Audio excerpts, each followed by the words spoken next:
over self-defense baton techniques. How to use your self-defense baton. It could be an expandable baton like this, where you snap it, it comes out, or it can just be a short stick. You can use your own, make your own. This is just a dowel rod. I make and sell these. If you want to see what I charge for them, the link is below, or save your money. Go to the store, buy a 36-inch dowel rod in oak or hardwood, and then cut it down to the size that you want. This one's about 16 inches. This baton is about 28 inches. And I'll show you how to use both. So the first thing you're going to do, obviously, if you have the expandable baton, is open it.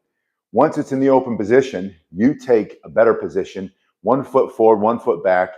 Your hands are both up. Now your hands are up to stop and attack. You're also giving verbal commands, telling someone to back up, stop, don't come any closer. This is self-defense baton techniques. You're not the aggressor, you're defending yourself. So you put your hands up, this hand is open. It's open for 2 reasons. 1, this means stop. And 2, you have more options for self-defense with an open hand. You can put your helmet on quickly, guarding this side of your head, bring forward a simple angular strike. So we're going to go over these basic strikes first, starting in my right hand. If you're left-handed, I'm ambidextrous, so you can fight with either hand. I suggest you train with both. But start with a foot forward that's holding your baton. The other hand is up and open. You can bring it to your shoulder and straight through. This is going to be your first angle. Coming off of the same shoulder with a self-defense baton technique, the first one is just this first angular strike. Now you have to ask yourself, what can you remove or destroy for self-defense? His ability to see or be awake, his ability to attack you. You might be striking the temple, you might be striking the jaw, into the neck, into the clavicle, into the upper arm. Maybe you're going to strike a joint, break that arm. Maybe the bad guy's got one of these. He's coming forward trying to strike you with his blade, and you have reach advantage because you have your baton. You have either an expandable baton or, like I showed you earlier, that stick. That 16-inch stick is still longer than this nice sharp blade. So maybe he's coming at you, trying to hit you with his blade. Doesn't matter how he's carrying it. You can use your baton to strike into that joint, smashing his wrist, smashing his elbow, or if he's too close, going right in to turn off his operating system. You can knock him unconscious. He's not going to be able to use his blade. So this is your first angle, and I want you to practice this angle as much as you can so you get familiar with it. You're going to start slowly first, and then you're going to gradually increase speed and power. The first time you hit full force shouldn't be when you're defending yourself. You should do that in practice. And if you don't have a bag to hit or a stack of tires or a pole wrapped in, we used to do it with old carpet, you might not have something you can strike. You're still going to get a lot of training and a lot of value out of striking in the air. But make sure you follow through with this first angle strike. You might strike and pull back or follow through, but by following through, you're going to generate maximum stopping power. You want to use self-defense baton techniques with the most power you can generate. Now the second angle is going to come off of that opposite shoulder. This hand is still up, guarding the head. Again, you can put this elbow up, strike him with your elbow. You bring that forward as you're fighting with your expandable baton. So you're bringing this off the other shoulder, put those first 2 strikes together, and notice that when you're striking, you're staying in this close frame in the center line of his body. That means you don't want a wide swinging strike coming out from here. If you're swinging from out here and he closes the distance, your arm is just going to wrap around him. You're never going to hit anything. If you learn how to keep all your strikes tight to your body and come off of the shoulder, pushing forward with this hand turning through your shoulders and hips to generate more power, and then stepping in or leaning in with your stick, not your chin, coming forward with that strike, you're going to generate more stopping power. So practice angle 1, angle 2, just over and over. Your third simple angle is going to be turning your palm. And the reason you turn your palm, when you run into his body, it's going to push back into the web of your hand, and you're not going to lose your stick. If you bring it this way, it's going to peel your fingers right off. So make sure you turn your palm up. You're coming from maybe into his ribs. into his thigh, into his knee.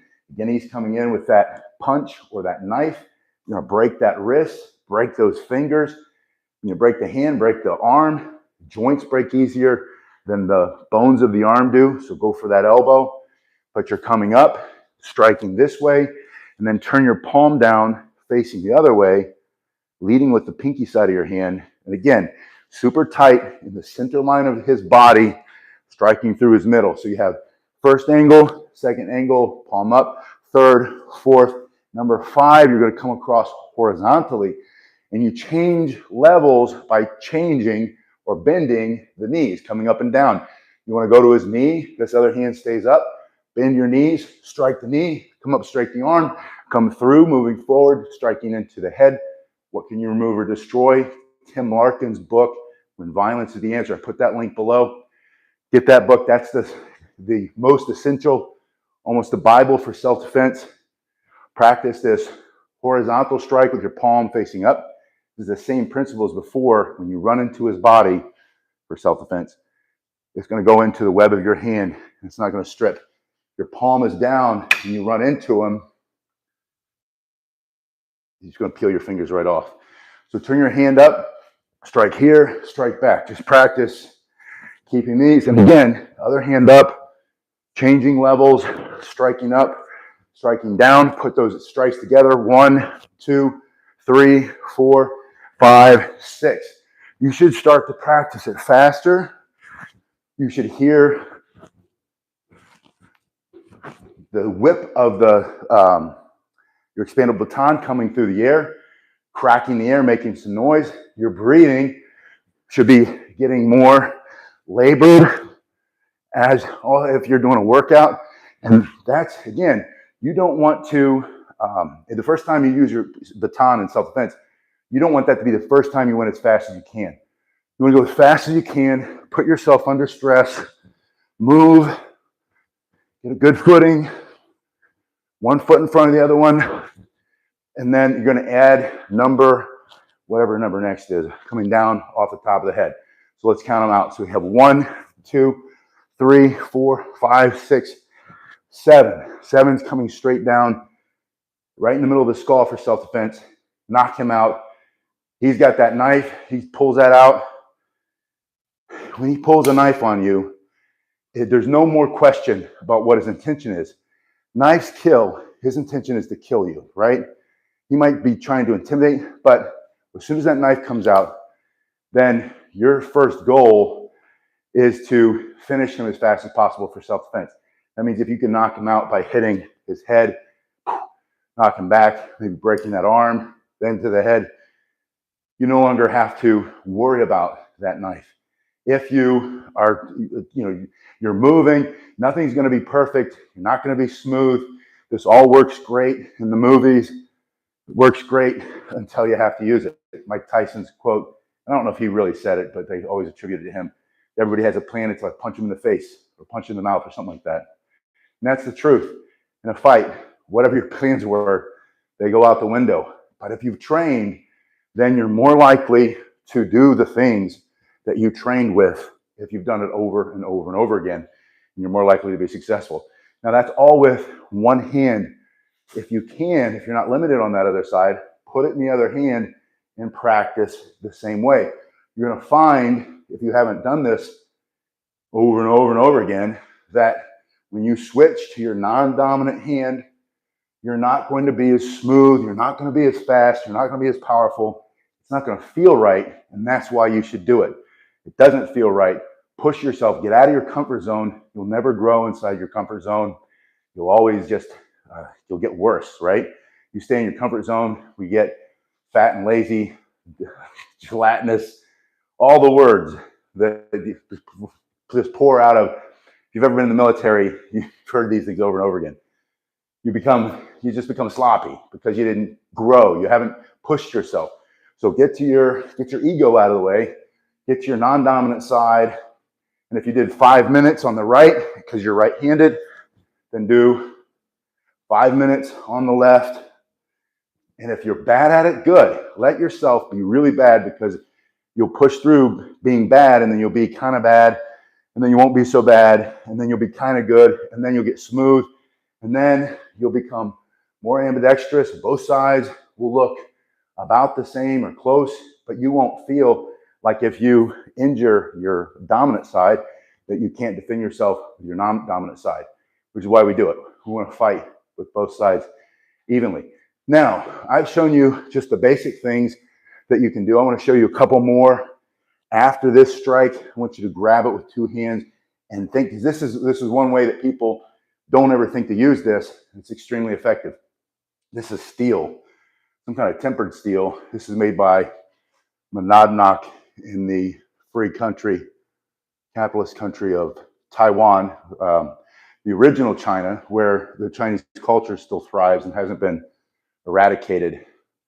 But this is made in Taiwan. You take two hands and just smash. And if you put that hard piece of metal against his teeth, his nose, his chin, his forehead, his throat, his body, you're going to move him back. And you're going to do some damage for self-defense. So add that to the end of those strikes, stepping in and striking. And then I want you to step in and using the back side almost like a rifle butt strike. Again, going back to those military guys in there. Use this part, put that Taiwan stamp right on his forehead. Cops come and pick him up. They scoop another criminally insane guy off the street who should be away from public, and we should be protected from him, but we're not. So we have to take our own self-protection into our own hands. It's your right, it's your God-given right to defend yourself. You defend yourself with self-defense baton techniques. So you come down, come through, smash, and then add this strike here. And this can be done coming down at an angle into the top of his head, into his nose, into his mouth, into his throat. And you're getting the point that you're just working down the center line of his body. You can also tilt it and bring it up and in. It's a very powerful strike. And you also bend your knees and then step and push, and step and push, and step and push. And think about this hard piece of steel, this end cap, coming into his solar plexus. And hopefully he pukes up something, or maybe some blood comes out for self-defense because you've been effective at defending yourself. But this is a very powerful strike. You'll feel it when you train with it. Put it in your other hand, practice your basic strikes, get your other hand up, angles up, horizontal, coming through, to hand smashing, and then using that reverse strike, come down from here, add a little pressure here, pulling down and pushing so that you can then roll it onto the top of his head with this whipping finishing motion for self-defense. So now we have 1, 2, 3, 4, 5, 6, 7, 8, 9. There's the tension. 10, finishing strike for self-defense. Put it in the other hand. You have 10 strikes to practice with, over and over with. Get your heart rate up, smash, push, bam, pop them down. I had to back up before I smashed the camera off the thing again. 1, 2, 3, 4, 5, 6, 7, 8. Notice that you're advancing. You can advance and you can retreat. Now, if he's got a blade, don't retreat too much because you're just going to give him room to do the work that he wants to do. Advance, but don't just step in with your soft organs and stuff for him to strike. Step in with a hard piece of steel coming through. Now, that's all with your expandable baton. If you only happen to have a tanbo, and again, this is 16-inch. I make them 18 inches. 18 inches is standard. You can send me a message. I make them, sometimes people ask for 20, 22 inches. We can go up to 36 inches, but that's a walking stick. 28 inches, that's the average size of like a collie or a screama. What's the other word? Arnis stick, the Filipino FMA style martial arts. But this Okinawan style tanbo, also Korean style, you can defend yourself with very well, very effectively too. It doesn't have the reach advantage, doesn't have that heavy steel, but this oak soaked in oil. I soaked these for 3 days now, and then I spend a lot of time just rubbing them down, trying to get the heat of the rag to burnish that oil and make a nice hard finish. So from here, you have the same basic techniques. This one's nice because you can also change grip, and it's a defensive posture here. You can let the knife hit here instead of, or maybe if he's punching or swinging a bat, or maybe he's got an expandable baton. You see that now too. And you can get behind your block. You can step in. Once you're close, bring that through, smashing that across his face, jabbing that down into the top of his throat for self-defense, or into his face. And you can change grips very quickly. We have those same basic strikes, same pushing motion, same strike here, and then popping. But I also want you to practice twisting so that you can increase the speed and the power of your strike, right? And then again, just like with that other baton, practice full speed, full force. Make your breathing get heavy. People will sometimes comment in the comment section, he's breathing so fast and he's fighting the air. What's he going to do in a real fight?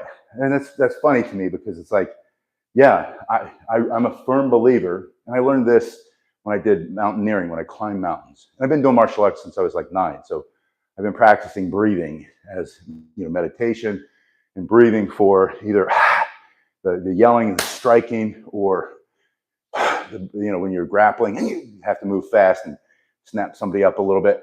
And so the breathing for me it's integrated. It has to be part of it. And I'm okay with breathing loud. I don't care what I sound like.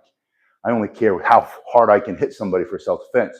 And if, just like Venus, I think Jennifer Capriati, she started all that. I think it was Monica Seles from the French Girl. Remember, she came over, and everybody was so outraged. How dare this young girl make so much noise when she's playing tennis? Only a couple of you guys know what I'm talking about. But you remember back in the day, I used to love watching her play tennis. And then one of Steffi Graf's fans, remember, snuck up and got her right before one of the matches. And that kind of ended her career, I think. Horrible. I loved watching Monica Seles play. But the reason I liked it so much, the reason she resonated with me, is because she was one of the first ones who was making all that noise. It was just like a chai, in karate or chop, the Korean styles. When you do that forceful yell, and everything squeezes and it almost becomes like a whip, so you hit so much faster. So my point is, don't be afraid to breathe. And the Serena and Venus Williams girls, they kind of normalized all that noise making on the court. And now it seems like everybody does it, and everybody does it now because it works. So don't be afraid to breathe hard. If someone's trying to take your life, who cares what you sound like? Defend yourself. It's God-given right.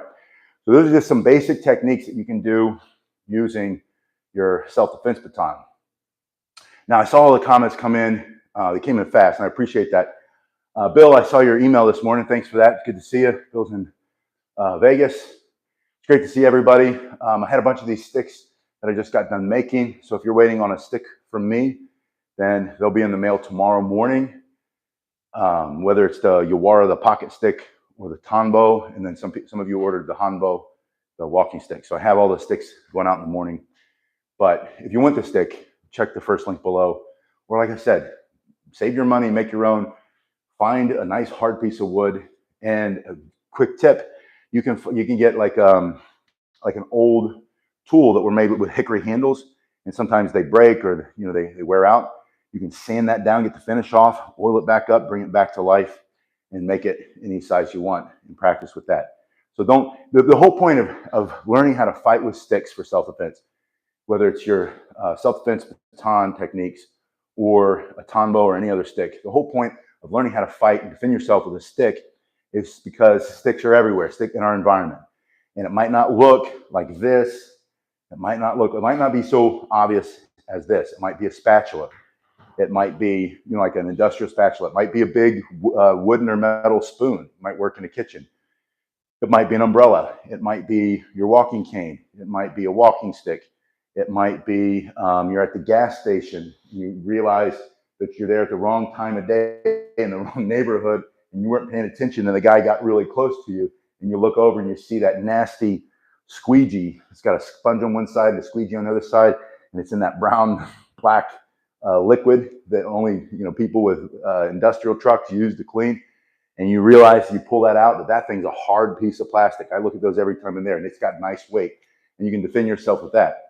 In fact, in the comment section, if you would, please put all the sticks that you see in your environment that you might be able to defend yourself with, and that helps us as a channel learn from each other. I'll learn from you, and I'll say, I never thought of that, but you're right, there's a stick that I could use. But I make that also a practice. I walk around everywhere I go. I'm always paying attention to, like, where are the exits? Where could I take cover if there's an active shooting? How can I get behind? There's cover and concealment. Concealment is when they can't see you, but the bullets go through. Cover is when they can't see you, and there's, like, it's like a brick wall or the block engine of a car. They always say that, although some high-powered rifles, that doesn't even protect you that much. So, but when I walk around, I'm looking for things like that. I'm looking for who doesn't look right, who looks like they're looking for a victim, right? So you should do that anyway. You should make that's part of your situational awareness training. And I'm going to have an expert on this channel soon. We're going to bring Tim Miller back on to talk about what's happening in the world right now. He's a security safety, former Marine, retired Marine, colonel, lieutenant colonel, cop, and Secret Service for many years. He's one of the top self-defense and security experts there is. And then I'm going to have a few other people on to talk about situational awareness and how to prepare yourself daily for the world that we're living in, because the world seems to be changing. I don't know if you've been paying attention, but there have been more ambushes of law enforcement people and more deaths of law enforcement men and women, tragically, since the beginning of this year than in a long period of time. So something's happening, something is accelerating, and you need to be aware of that, because you can be proactive and you can start to say, well, if this continues and our brothers in blue are being attacked out there, are they going to pull back? And if they pull back when you need them, are they going to be there as fast as they would 5 or 10 years ago? And the answer is obvious, but you have to answer that question for yourself. And so the point is, if you're starting to be proactive and you're paying attention to what's happening in the world, you take your self-defense and the security of yourself and your family seriously, because I'm the executive protection officer, officer in charge of the executive protection detail for my family, inside the home and outside the home, wherever we go. And you are too, even if your family is just you and your dog and your cat or whatever, or just you. You're responsible for and then law enforcement will come, hopefully, right? But and how long? How long will it take them to get there? We know in a mass shooting event, usually it's like 7 to 10, 11, depending on the statistics you look at, are shot in every minute. And so, 2-3 minutes go by. When I went back to Ohio a couple of years ago, there was a shooting downtown that night that I got there. It was an area that I would have been there if we hadn't had moved the weekend before. We probably would have been there, because we would go on the weekends. And this young man who was mentally ill, like they usually all are, was able to, I think, take 11 or 12, 13 lives. I think he shot like 19 people, but he killed 12 or 13. And then the cops were there, engaged him, and shot him dead within, I think, 36 seconds. So he was able to, with his tool, hurt that many people. And the point is, you have to be, have your head on a swivel when you're out in places like that. You have to pay attention to it.